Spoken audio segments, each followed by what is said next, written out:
of the most distressing things that happens to a family when they have just lost someone in such circumstances. And this is the public vilification of their character. This is the smear tactic that happens to countless families, that they're on drugs, that they're this, that they're alcoholic, that they were running, that they were leaping, that they had this, they had guns, they had...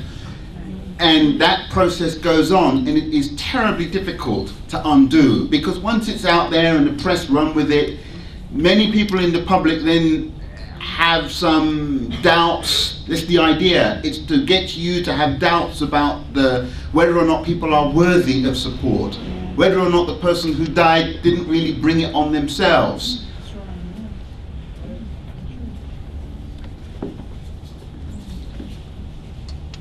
I'm going to ask Samantha Paterson to say a few words.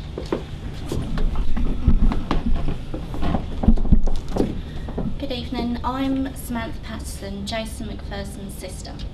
Jason was 25 years old and he died in Notting Hill Police Station in 2007. He was on his way out to get some custard for his mum. His mum phoned him up and said, can she bring some custard back home for him? A routine stop and search, they pulled him over, didn't like what they saw, thought that he looked suspicious and decided to bring him back to Notting Hill Police Station. When they brought him back to Notting Hill Police Station, he was with 2 other friends as well, and they separated them all.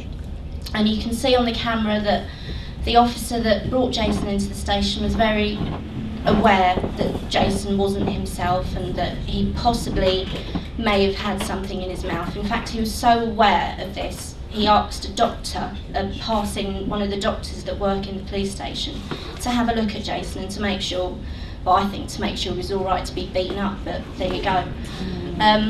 The doctor walked past and said, no, he's fine, kind of thing. It was a 10-second check over Jason, and then he walked past. Within seconds of the doctor leaving Jason, the first officer just held Jason's mouth, and then Jason just went to the side, kind of thing, and then the woman behind the desk, the officer behind the desk, rang the bell.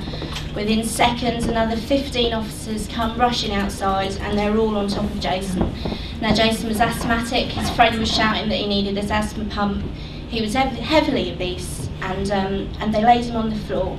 And when you watch this tape, every single officer is doing something. One is punching, one is kneeing, kicking, and Jason is handcuffed on the floor. He can't do anything, he can't go anywhere. But they stayed on him for about 8-9 minutes. They carried on with this. And then they got up, and the main officer pulled up his trousers like he'd just been in a fight and all that kind of stuff. And I just looked at this officer, and I tell you, I just hate them with a vengeance. We finally, after years,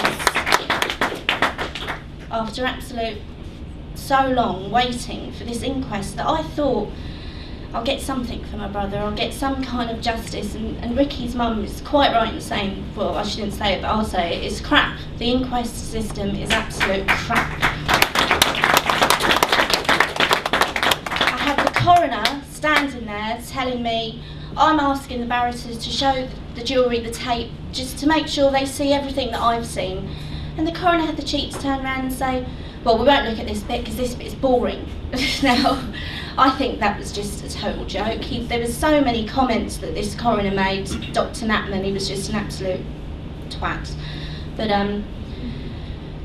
we carried on with the inquest, and what I will say tonight is for other families that are going to go to the inquest, I wish I knew what it was like, because it is so hard, because you watch this video of them killing your brother, and then you go to this inquest and you think something's going to happen. But you get the officers standing there wearing their pips, like, and looking all nice and smug, whereas you know that they've just killed your brother. And no, I'm fine, it's fine.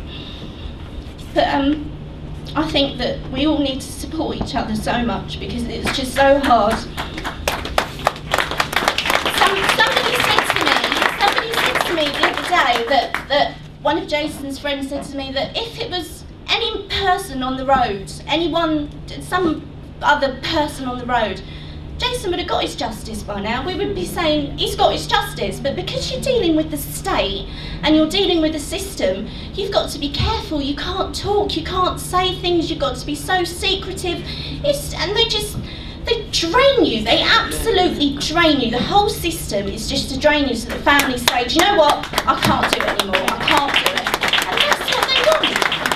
That is exactly what they want, and that's why they just try and drain everyone and take everybody's resources. When he first died, they said to me, I said to them that I wanted my own private post-mortem. And the coroner's assistant looked at me like I was mad. He said, well, why do you want to do that? I said, because you're having your post-mortem, you've told me that the police are having their post-mortem, so why can't I have my own private post-mortem? Oh, it's not a death inquiry, he says. He says, we don't know what happened, it might not be anything suspicious. He was just speaking to me like I was stupid kind of thing, and then he said to me, oh, you do realise you need to have a certified doctor? And I was like, no, I'm going to get a witch doctor, mate, what do you think kind of thing? Do you know what I mean? It's just an absolute joke. So I ended up getting my own post-mortem. We found the money to get it, and what happened? The police's post-mortem didn't find any bruises on Jason. The state's post-mortem didn't find any bruises on Jason. But surprise, surprise, my post-mortem found out there was bruising all in his mouth, bruising on his leg, and it's just, oh, but it's just a joke. I'm sorry for getting upset and all that, but I just get really... Don't worry, but thanks for listening anyway.